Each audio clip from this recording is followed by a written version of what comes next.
Just wanted to give a little update. It's September 6th, just after Labor Day.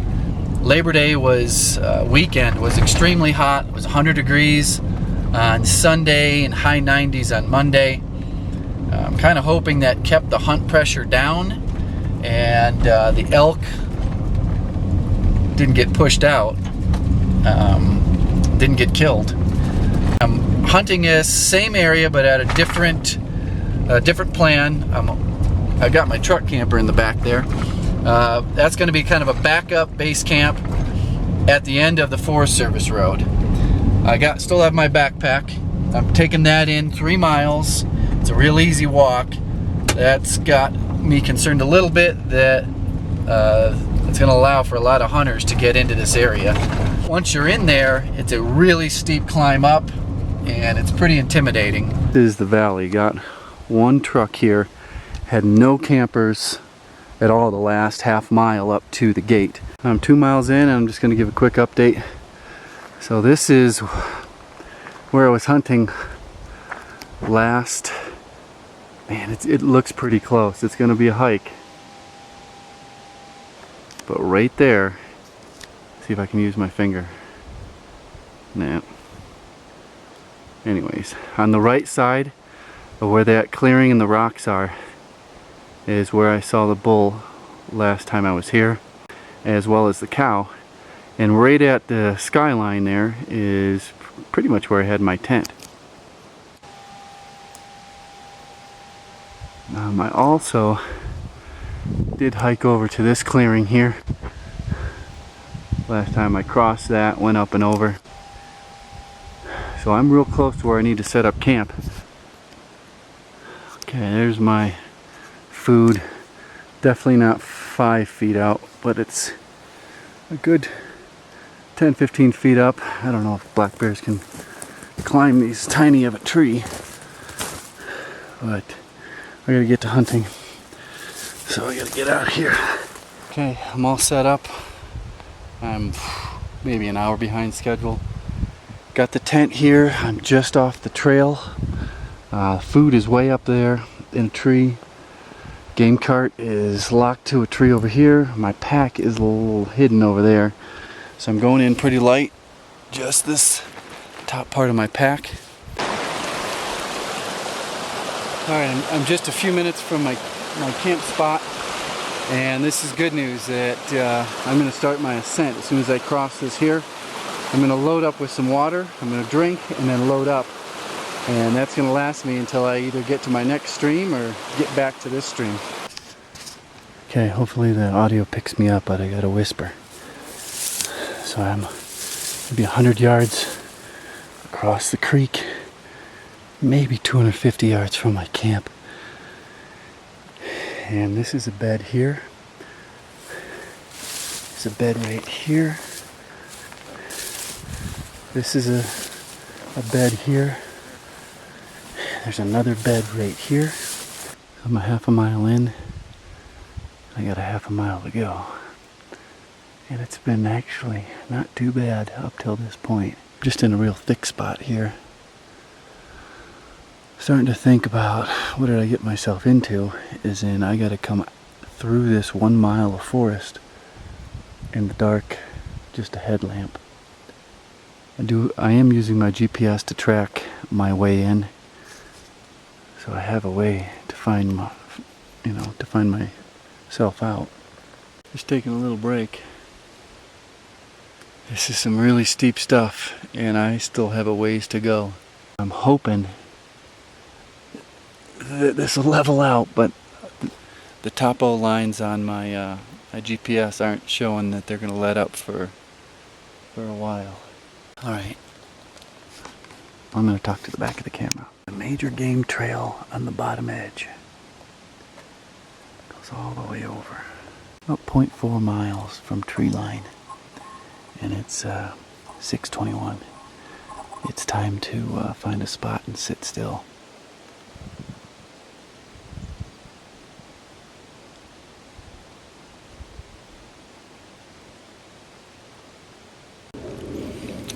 Tell you what, doing this this type of hunting by yourself, I'll be honest, it can be pretty scary. It's pitch black, and I had to bushwhack back the same way I went in. Didn't see anything. I just went to the food bag, grabbed a peanut butter and jelly sandwich. I'm on my way back, and I look off to the edge of the trail and I see eyes. I had this headlamp on, and I'm like, oh Jesus. It looked really wide apart. I'm like, oh no, it's a bear. But I clicked this headlamp over to full power, and it was a doe mule deer, 15 yards away, just making her way through the forest. I decided to make a fire. It's kind of bored. Need to find some people to do this with. I don't know if climbing that mountain again this evening is a good idea. Coming down in the pitch black was a little sketchy. Being out here alone, no cell phone, no radio contact. I don't know, if I twist my ankle and break it, I would have been in big trouble. So I'm at the trailhead that goes into the wilderness area, and no snowmobiles, no mountain bikes. What's interesting, as soon as I get here, I set my bow down right there, is I see this major trail. It's really hard because there's not much of a wide angle on this camera, but right there is a seriously beaten trail that goes straight up and over that way. So this is interesting. I'm 3.5 miles in, and I did see some like horse tracks and trails and stuff on the main wilderness trail. I get up here, and there's a wall tent right there, and in this flat meadow. Interesting. I just topped off with water in the stream. You can see the wilderness trail takes off that way and kind of hugs that side of the valley until you get up and over. That wall tent is just a couple hundred yards back that way. So I guess I'm going to deviate, go on this side. I don't know if this is a game trail or not. I'm going to head this way a couple hundred yards and then slowly make my way up the mountain and head back that way. And I don't know. I think I'm just kind of going to toss this trip up to learning the area, learning game trails, food sources. There's so much water, so they can drink anywhere they want. But I'll check back in later. What in the hell took that thing? I got a feeling that's bear. Definitely not elk, moose, coyote, or deer. It's way too big to be a human. That's a big pile of bear shit. So I'm still climbing, and just came across this really major game trail that hooks up around. I'm gonna follow that. It's likely this is gonna be the path of least resistance. And I wonder where it goes. Goes down for sure. So I've come across like an elk superhighway. There, this kind of flat area here. This is on the side of like a sheer mountain. And there are game trails crisscrossing every direction through this one little flat spot. And I'm taking this one here. See, there's some super fresh elk sign right there.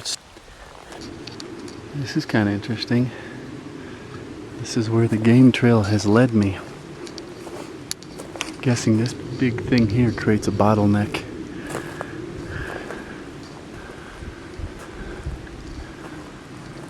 If there's any water in this thing.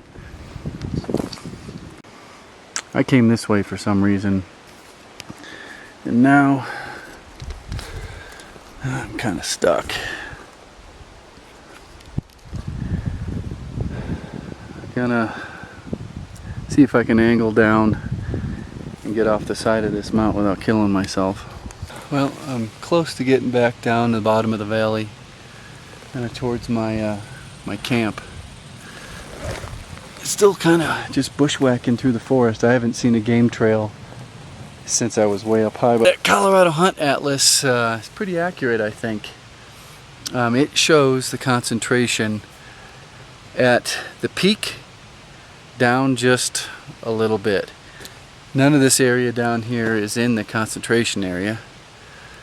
All the traffic, I saw so much traffic. I followed some game trails for over a mile. Is all way up high. I think I'm gonna pack up and head to another area and learn a different area. I know this area pretty well. They're up high. There's tons of traffic up there. I've seen them up there. I've heard them up there. Just gonna give a little rundown of where I went today. I started way up. Let me zoom in here. Way up the valley. And came across through that rock pile, and then I went above that rock pile. That's where I was at last night, and I hit that rock pile and that rock pile. Keep going over here. There we go.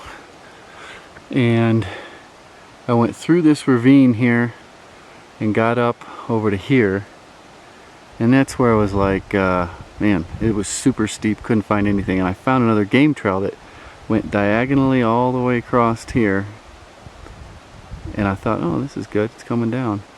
And then it got back to my original rock pile, and it was the trail that I was watching last night. Came all the way across and then headed back up and out that way. From that rock pile there down, I didn't see any more well-used game trails or sign. Alright, I'm going to end this one here, and the next episode will start maybe tonight, tomorrow, 6:30, and I got to stop in town to get some supplies. Probably be dark by the time I get over there, so we'll see. Goodbye.